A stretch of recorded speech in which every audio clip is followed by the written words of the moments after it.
Oh man, just got done my first workout in what seems like forever, like actually lifting weights. I've been walking on a treadmill and stuff for a little bit, but today I was actually lifting some weights.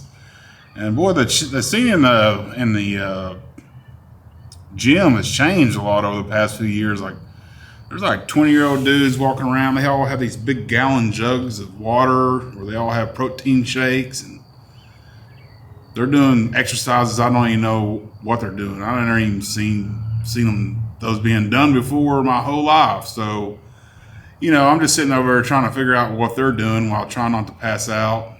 You know, all while trying to keep any female out of my line of sight. That's a big no-no now. You can't even look at a female or look in their general direction. So, you're trying to keep a female out of your line of sight while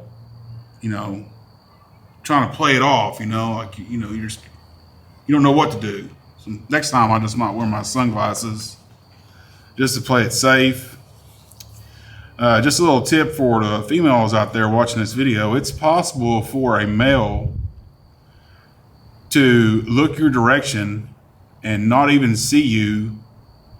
And it's also possible for a male to look at you, look in your direction, and absolutely have no thought going through his mind at all. Absolutely zero thoughts. I know it's hard to comprehend, but some guys are kind of like that. I'm definitely one of them. I'm lifting weights or exercising. I have zero thoughts about anything except trying to stay alive.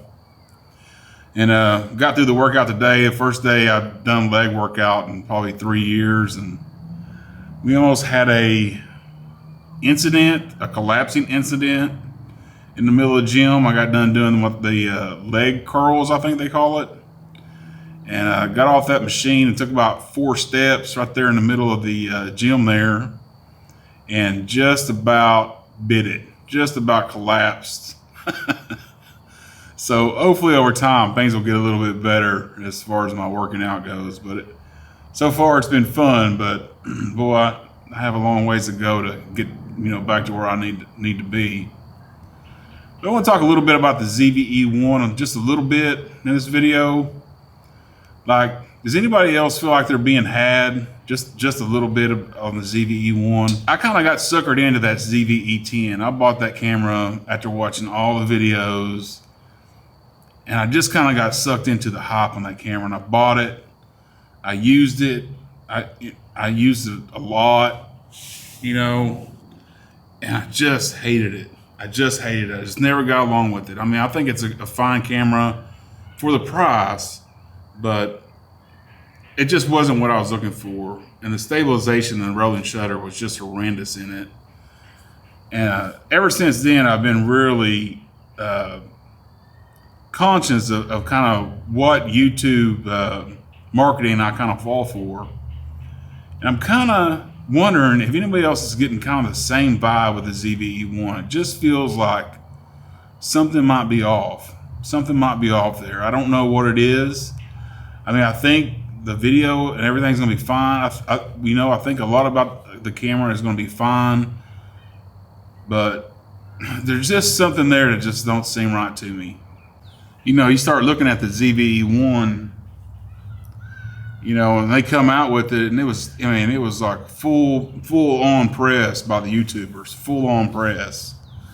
Everybody's all excited, and I'm all excited, man. I pre-ordered.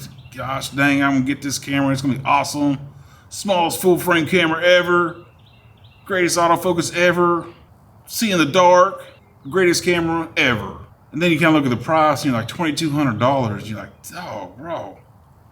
It is a plastic body. It's a cheapo camera, build-wise. I know the sensor is great.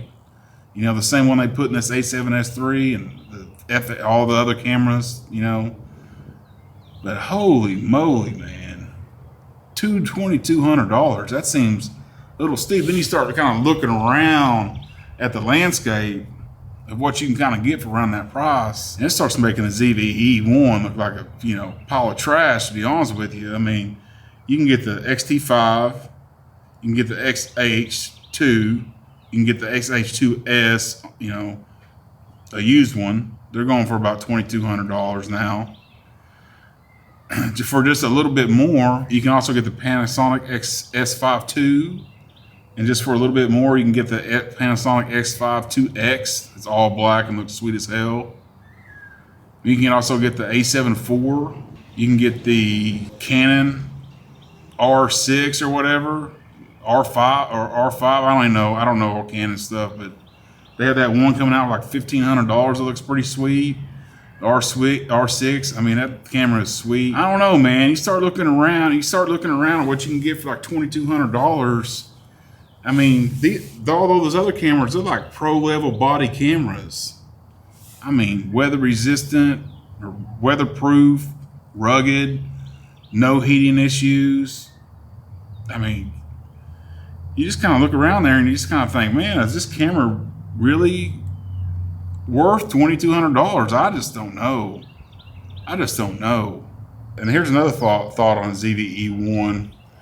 And it's kind of the same issue I ran into with the A7C. You're going to have the lightest full frame body that exists today, just like they say, no doubt about it. But you're still going to have to put full frame lenses on your camera for it to even work.